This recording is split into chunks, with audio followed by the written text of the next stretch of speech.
Hello, नमस्कार, जय हिंद साथियों। स्वागत है आप सभी का आज के इस कार्यक्रम प्रैक्टिकल नॉलेज में। प्रैक्टिकल नॉलेज कार्यक्रम का हमारा उद्देश्य है कि जो चीज़ें जिनके बारे में आप किताबों में पढ़ते हैं उन्हीं की प्रैक्टिकल जानकारी आपको प्रदान की जा सके। और इसी कार्यक्रम के तहत आज हम एक एग्रीकल्चर से रिलेटेड एक समस्या और जो कि हमारी वायु प्रदूषण के से रिलेटेड भी सबसे बड़ी समस्याओं में से एक है, उससे रिलेटेड समस्या पर आज हम लोग चर्चा करने आए हैं। तो मेरे पीछे आपको एक धान का खेत नज़र आ रहा होगा और धान के खेत में जब धान की फसल के अवशेष को काट लिया जाता मतलब फसल को काट लिया जाता है तो उसका अवशेष बचा रह जाता है। वो जो भूसा है वो बचा रह जाता है। उसी भूसे को कहा जाता है पराली। आप देख पा रहे होंगे मेरे पीछे ये बहुत सारी पराली को अब किसानों के द्वारा जब ये बची रह जाती है तो इसमें आग लगा दी जाती है, इसको जला दिया जाता है। अब मेरे चारों तरफ आप कुछ भागों में जलते हुए नज़र भी आ रहे होंगे। कुछ गीले हैं तो अभी जल नहीं पाए, पर ज़्यादातर किसानों ने अब तक ये सारी जला दी हैं। तो अब ये जलाने के पीछे रीज़न क्या है, इसके बारे में हम लोग बात करते हैं, क्यों जलाया जाता है। और आप देखोगे कि भारत में आज सबसे बड़े स्तर पर ये भी एक कारण है। पर धान की जो फसल है मुख्य रूप से आप देखेंगे कि अक्टूबर नवंबर तक ये काट ली जाती है और जून जुलाई तक ये बोई जाती है। तो इस दौरान आप देखोगे कि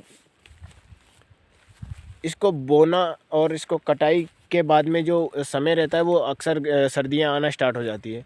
इस दौरान क्या होता है, वातावरण में नमी भी बहुत रहती है।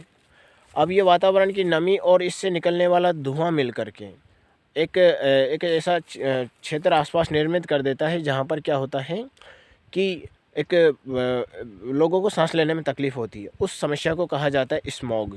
अब आप देखोगे, आपने दिल्ली में कई बार सुना होगा कि दिल्ली में OD1 की गाड़ियाँ चलाई गई, दिल्ली में पुरानी गाड़ियों को बैन कर दिए गए। कई सारी समस्याएं, ऐसी कई सारी समस्याएं NCR दिल्ली के आसपास वाले रीजन में भी देखने को मिलती है और ऐसे कई सारे शहरों में। अब ये क्यों होता है, इसके कारण से देखिए, पराली से निकलने वाला धुआं जिसको बोला जाता है स्मोक, उसके साथ कुछ पार्टिकल्स भी साथ में उड़ते हैं, मतलब जो हल्के रहते हैं हवा में। PM पार्टिकल जो रहते हैं, पार्टिकुलेट मैटर 2.5 या 10 वो रहते हैं। अब इसके साथ में ही आप देखेंगे कि वो जो स्मोक है वो फॉग यानी कि कोहरा जो रहता है उसके साथ मिक्स हो जाता है सर्दियों के दिनों में, और वो एक नई समस्या बनकर के उभरता है जिसको बोलते हैं स्मॉग। Smog means धुआंसा। ये धुआंसा क्या कर लेता है, आसपास के जो हवा है, एयर है, उसको ब्लॉक कर लेता है निचले स्तर पर ही, जो सरफेस है उसके पास में ही। इसके कारण से क्या होता है कि लोग समझ ही नहीं पाते हैं और बड़े स्तर पर वो जब सांस लेते हैं तो तकलीफ़ होती है उनको। और श्वसन संबंधी समस्याओं में कई सारी ये प्रॉब्लम है। ये श्वसन संबंधी कैंसर के भी कारण बनते हैं। इसके अलावा कई सारी समस्याओं, ये तो था कि ये प्रॉब्लम कहाँ क्रिएट कर रहा है, और स्वास्थ्य संबंधी कई सारी वायु प्रदूषण से रिलेटेड कई सारी बीमारियां पैदा करता है। आज आप देखोगे बड़े स्तर पर भारत में जब फसल को काट लिया जाता है, धान और गेहूं की फसलों को, तो उसका बचा हुआ अवशेष है, डंठल जो है उसको जला दिया जाता है। तो इसको पराली कहा जाता है।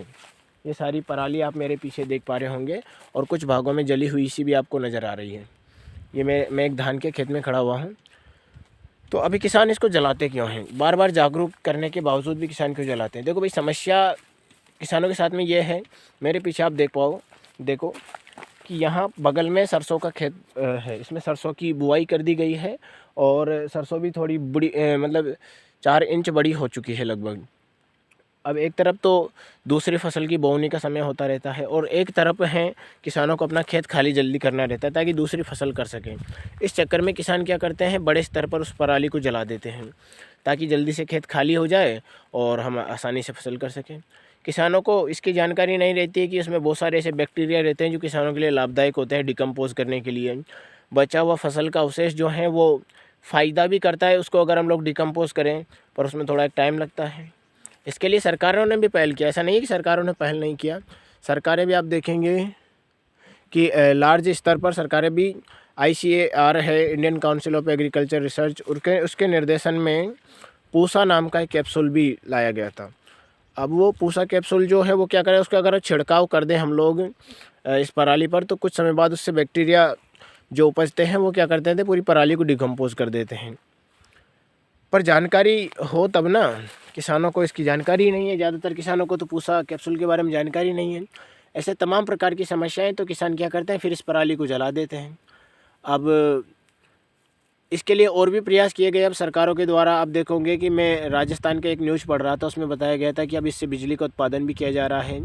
कुछ जगह पर तो इस पराली को ख़रीद करके इसका जो वेस्ट मटेरियल है इसके क्या किया जा रहा है, ऐसे बहुत सारे जो वो रहते हैं कवर पेज जो रहते हैं, जैसे कि किताबों के कवर पेज रहते हैं, बहुत सारे लिफाफे रहते हैं, उनका निर्माण किया जा रहा है।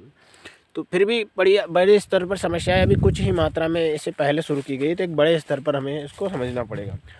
किसान भी मजबूर हैं कि उसको जल्दी से खेत खाली करना है, और दूसरी बड़ी समस्या है कि किसान के पास जागरूकता का अभाव है।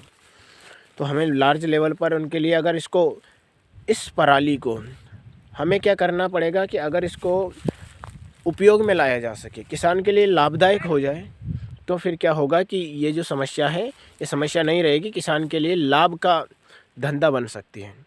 जैसे कि मैं देखता हूँ कि ऐसे बहुत सारे जो फसलों के अवशेष रहते हैं, जैसे सरसों के फसल के अवशेष रहते हैं, तो किसान क्या करते हैं, जैसे उसको थ्रेसर में निकलवाते हैं, तो थ्रेसर में उसको थ्रेशिंग करने के बाद में क्या करते हैं, बचे हुआ जो अवशेष रहता है उसको बेच देते हैं।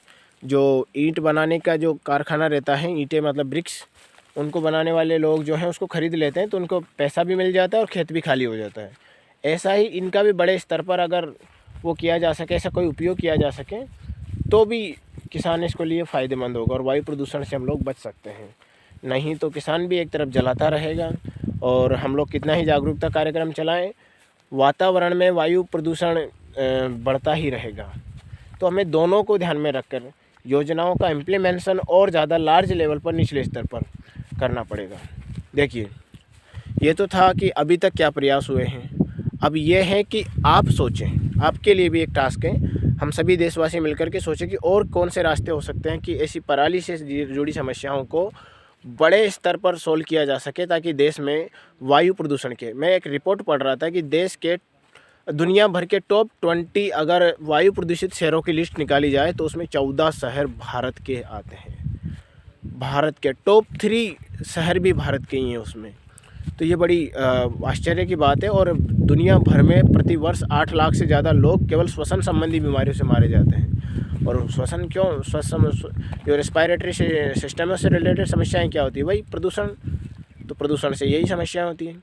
अभी प्रदूषण के कारण का निवारण किया जा सके, इसके लिए आप भी तो सोचें, आपको भी सोचना पड़ेगा, मुझे भी सोचना पड़ेगा कि हम क्या कर सकते हैं और क्या तरीका निकाल सकते हैं कि हमारे किसान भाई इनको जलाए नहीं पराली को, और वायु प्रदूषण ना हो। उन्हें किस प्रकार से प्रेरित करें, और निचले स्तर पर किस प्रकार से इस जो इनिशिएट लिए जा रहे हैं हमारे जो भी इसके लिए जिम्मेदार संस्थान हैं, उनकी चीज़ों को हम यहाँ तक पहुँचा सकें। ऐसा कोई काम हम लोग करें, ऐसा आप भी सोचें। आप क्या कर सकते हैं मुझे कमेंट बॉक्स में ज़रूर लिखें कि हम ऐसा कर सकते हैं, ये भी एक तरीका है। मैं आपके उन विचारों को ज़रूर पहुंचाने का प्रयास करूंगा। कई लोग उसको पढ़ेंगे, कई सारे लोग हमसे वो भी जुड़े हुए हैं जो आधिकारिक तौर पर उसके लिए पॉलिसी मेकिंग करते हैं, जैसे बहुत सारे ऑफिसर्स हमारे संस्थान से जुड़े हुए हैं। तो आप भी बताएं कि सर ये समस्याएं सॉल्यूशन हो सकता है, तो हो सकता है कि एक बेहतरीन रास्ता हम लोग निकाल पाएँ, तो दोनों ही समस्याओं से निजात पाई जा सकती है। उम्मीद है कि आप इस प्रयास को हल करने, इस प्रयास में अपना एक योगदान देंगे। ज़रूर मैं आप लोगों के विचारों को लोगों तक पहुंचाऊंगा। तो मिलते हैं फिर किसी नए टॉपिक के साथ, किसी नए मुद्दे के साथ। थैंक यू, धन्यवाद। कमेंट बॉक्स में अपना आंसर ज़रूर लिखें आपकी, ये एक तरीका हो सकता है, एक सॉल्यूशन हो सकता है। मैं ज़रूर सबके सॉल्यूशन पढ़ूंगा। Thank you.